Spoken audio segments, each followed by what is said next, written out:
Hello, House Church. Welcome to part 4 of Developing Holy Habits.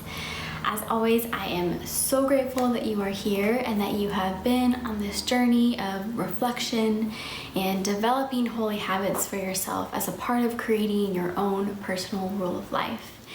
This is the last part and video of our House Church Summer Equipping Series.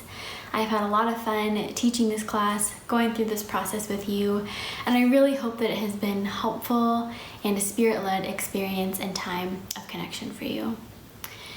So far you have framed your rule of life, then you formed your rule of life, and now we're going to talk a little bit about the fulfillment of your rule of life. Since the beginning, we have continually talked about the importance of your rule of life being something that is sustainable, editable, and continually a work in progress. And that's kind of how we as people are in general, right? Like, we are always a work in progress. We live and breathe formation in our relationship with God. And these elements of sustainability, being editable and moldable, were really important and foundational for you in the forming process of your rule of life. And that was what you've been doing in parts 2 and parts 3.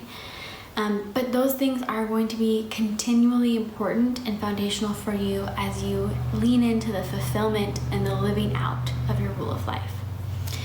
So hopefully over time, whether this is something that you have already been able to experience or you look forward to experiencing this, the rhythms that you have identified as holistic and fundamental to how you want to move through time, so how you want to move through your days, your weeks, and your months, we're hoping that those are sustainable for you to keep up with and things that you look forward to. We talked a lot about that in part 1, right? But we eventually want these habits and rhythms that we form our lives around to be things that we depend on and look forward to.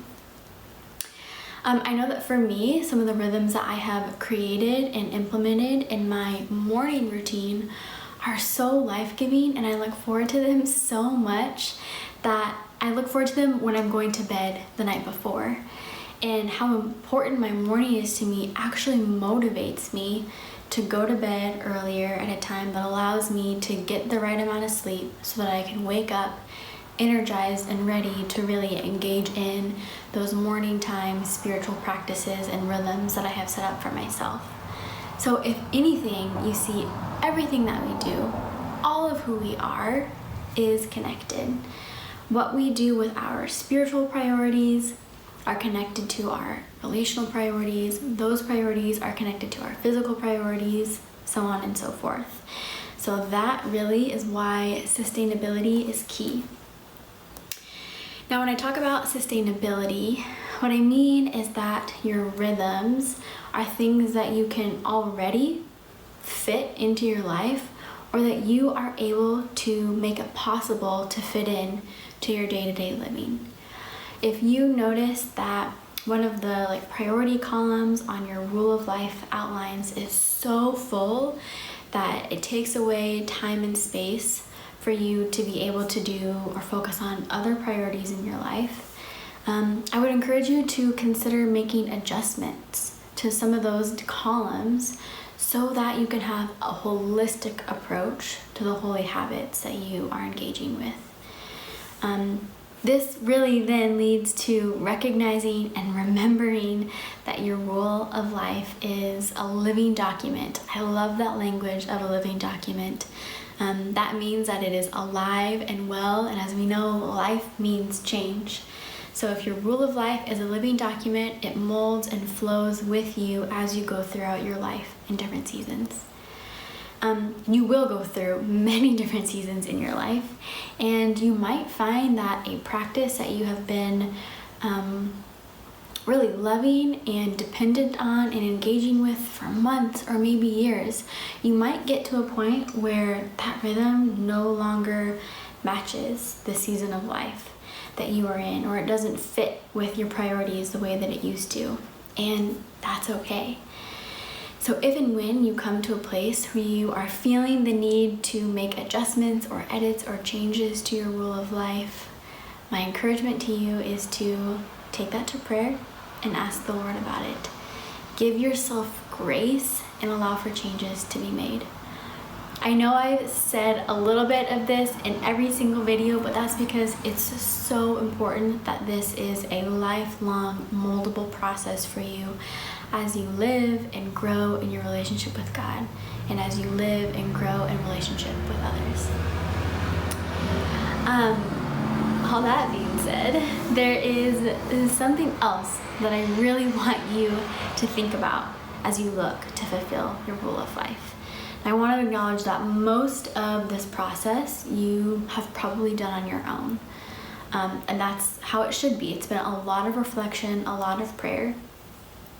But one of the key things of the fulfillment piece is your community, and even more specifically, your faith community.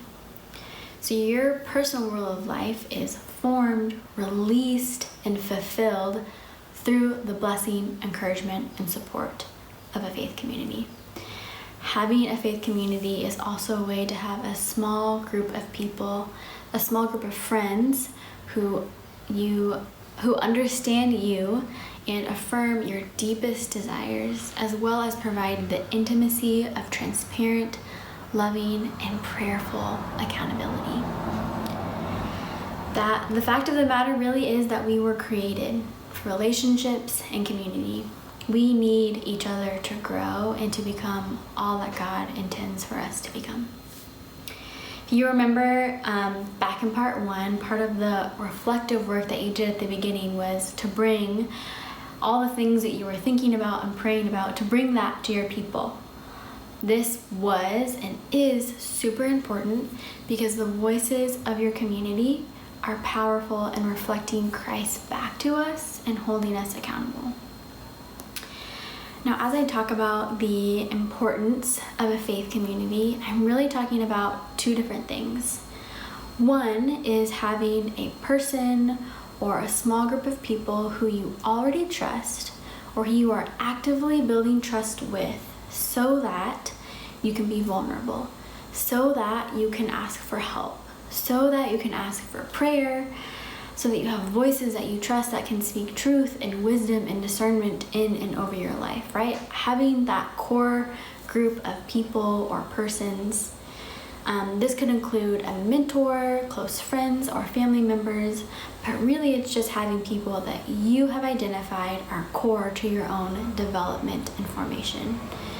And I want to say something about this, that this takes intention and it takes action. We have to actively identify people and build trusting relationships with them, to invite them into that close quarters group of friends or people that you've identified that you want to be in your trust circle with you. That takes a lot of work. Sometimes it's scary because in order to build trust, you have to take risks with people. But it's such an important part that you are actively taking action to create those relationships, build those relationships, and maintain those relationships. The second part of a faith community that I'm talking about is a church community. I know that in this current time, along with many of the other unknowns and the changes that we have in our life, what church looks like and feels like is different. I think I would go as far as saying that everything that we have known church to look like and feel like is different.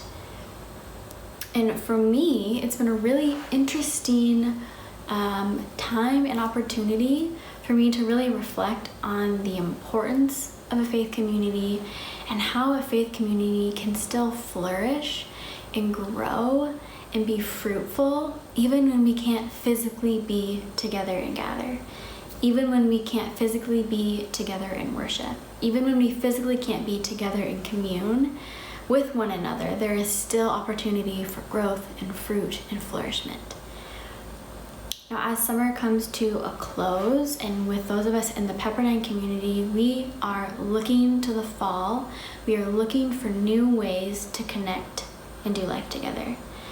And I encourage you that as you are preparing for what that might look like, might feel like, might be, I encourage you to really make a commitment to a faith community and to be open to how that community commits to doing life together virtually. Church doesn't have to be about the physical space that we take up together.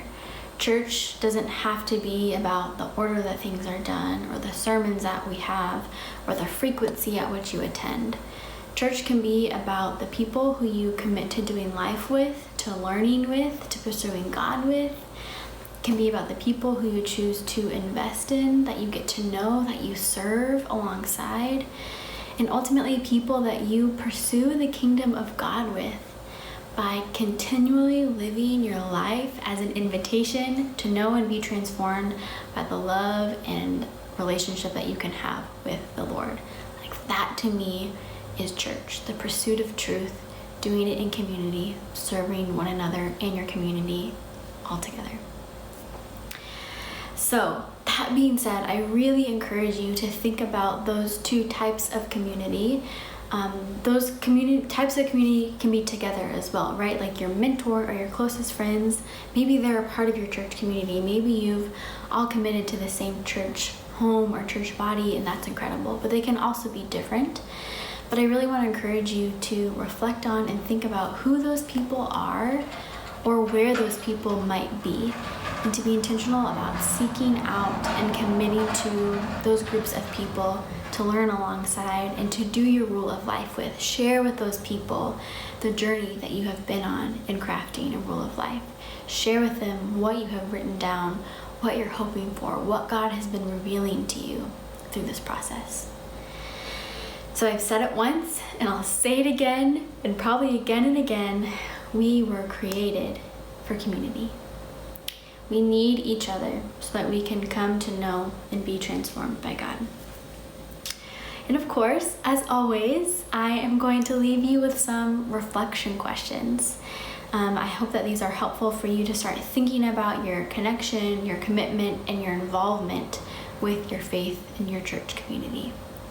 So some things that I want you to be thinking about are, what are your reasons for maintaining a solid and consistent commitment to a faith community?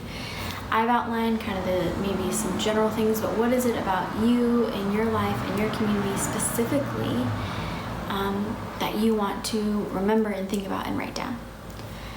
Also, how is the Lord inviting you to a deeper commitment to serving others within the context of your church or faith community?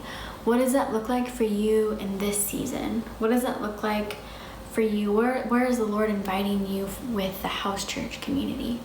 Maybe you're at home and you're connected with a local church community with your family. What does that invitation look like for you? And then prayerfully consider ways to open yourself up to others in your faith community. What would you like to offer the Lord in prayer as you embrace your rule of life in community? And how is the Lord affirming what you have written down? So as always, these reflection questions are included in a document that is linked below. I encourage you to take some time with them, to think about them, to pray about them, and then of course to bring them to the people in your life. I know that this last part is a little bit short, but you have done such good work. We have done really good work together in this course.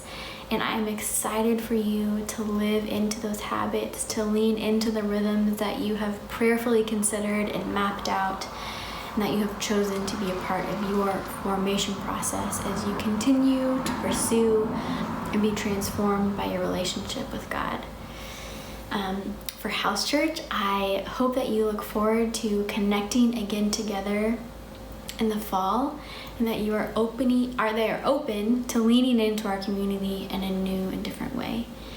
Even though we can't be physically together, I'm looking forward to us being virtually together to continue to learn and be transformed by one another. I am so grateful for your commitment to developing holy habits. I know that this class has been a lot of reflection work, so thank you for being along on this journey. I would also love to hear from you. If you went through this class, I would love to know who you are, what your experience has been, hear from you a little bit, and know how I can join you in prayer as you fulfill and live out the rule of life that you have so intentionally created. So feel free to email me if you would love to connect. You can email me at nicole.duyao, that's DUYAO, at pepperdine.edu. I would love to know who you are, connect with you, and I look forward to that being able to happen. So thank you so much for being along this journey of developing holy habits. May the Lord bless you and keep you and be a part of your preparation for this next season of your life. Thanks so much for being here.